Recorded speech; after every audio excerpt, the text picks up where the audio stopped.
Yesterday, we talked to the Kapiti Council, who, after an extensive consultation process, which got about 550 submissions on whether or not they should have specific Māori wards by 2025, 70% of those submissions were against the idea. So the Mayor decided and the Council decided they would have Māori wards. Why? Because young people were overwhelmingly for them on the submissions. And then we went through the number of submissions and the number made by young people, and it came down to about 8 people. So 8 people between 16 and 18 years old have decided there's going to be a non-democratic Māori ward in Kapiti. And that seems a bit silly. It does seem silly. But this is not, and I didn't understand this till I spoke to our next guest yesterday. All the councils are being told, and I don't know who tells them or as they're trying to tell them to do this, they've got to deal with the Māori ward issue by 2025. So let's cut right to the chase. Let's talk to the Mayor of Carterton, Ron Mark. Ron, how are you, buddy? I'm good, John. How are you doing? Great. Look, firstly, what is the direction that local bodies have been given about the Māori ward issue, and where does it come from? Well, it came from the Labor government, and it's an amendment that was put through, I gather, in the last triennium. And it's something that all local government or territorial authorities have to do. They have to review Māori representation and make a determination. It's in line with a number of other democratic processes that we have to review, whether we stay with FPP or go to STV like Greater Wellington Regional Council and even Fonterra. And whether we always review at regular interviews per the Act whether or not we remain as wards or go or elect councillors at large. Carterton used to have wards, moved to at large quite some time ago in my term as the Mayor. So that means you don't represent a particular suburb of district in a council, you're just on the board, as it were. Yeah, which has pluses and minuses, and particularly if you like we have, the rural community is now a minority community, and it's fair to say that my council is pretty much elected, or Carterton is pretty much city elected. Slickers.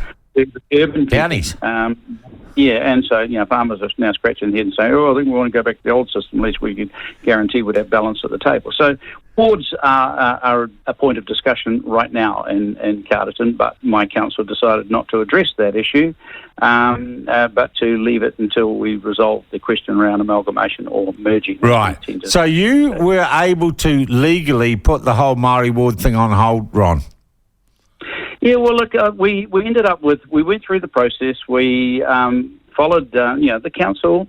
Bearing in mind, I've got quite a few new councillors on board, newly elected. It's their first term. And they followed the advice given by officials and staff. And I think the one thing that caused a bit of a problem down the line was the advice that they were not required under the Local Government Act, as amended by the Labor government, to consult with the wider electorate, because the argument was that this only affects Māori and only Māori have a right to have a say on it, and therefore only Māori should be consulted. That's a weird logic, isn't it? Well, it's the law now on the back of the what happened at New Plymouth. So, the Act was changed. Wow. Well, look, let's have a look at Kapiti, and I don't want you to be personal about it. They have a consultation, which they then completely ignore on. If you're going to have consultation, you got to listen to it, don't you, or not? Well, we have a saying over here: if it's a consultation of that type, it's probably a Waka Kotahi consultation, because they made themselves infamous in the Wairarapa by consulting with everyone over speed limits and on State Highway 2, and then went out against all. Hey, those are rolling back though, aren't they? Nationally going to roll those back. Well, we're waiting to see. We're going to hold people. We hold people account on that one. But look, the Māori ward question for us. We ended up with a split council, four in favour of the Māori ward and 4 opposed, and I was left to do the casting vote. And as I've always said during the election and before, I would never exercise a casting vote or a vote that broke a tie in such a way that it broke the status quo. I feel that, if you have a tie, then that signals you need to have more discussion, more consultation. People need to address the issues of concern and then and seek a substantive majority one way or the other. So I abstained on the vote, and of course the motion then failed, so which left us with a status quo, which ironically leaves us with 2 appointed Māori representatives sitting at our table if they choose to fill the seats, which very often they don't.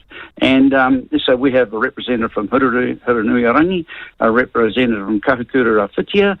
They can sit at the table, they get the papers, they just can't vote. We have Māori representatives sitting on standing committees. We have Māori representatives in workshops. We have a Māori representative on our Audit and Risk Committee. I tend to see the Māori ward thing, when you look at what it actually means and delivers, as a bit of a trophy policy which is meaningless. It looks good, it feels good, it's wonderful for the wokes and the PC people, but in actual fact, how do you say a voting system is equal when a Māori on the Māori roll can only vote for the mayor and the one Māori councillor standing in the one Māori ward, whilst every other Māori who's on the general roll gets to vote for the mayor and 8 other councillors or 7 other councillors?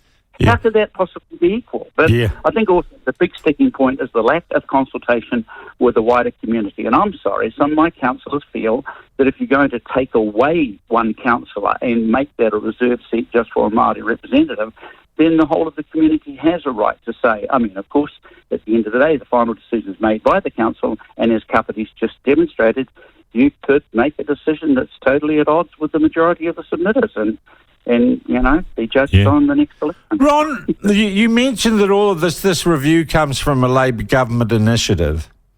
Mm. It seems to me, though, there is amongst some people in the administration of local government an enthusiasm for it. It is trendy.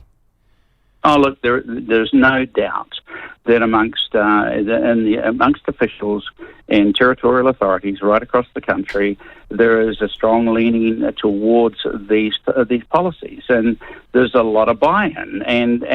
But they are people who should implement what Democratic representatives tell them what to do. These bureaucrats in local government or anyone else shouldn't be making policy or promoting policy. They should be following their political masters.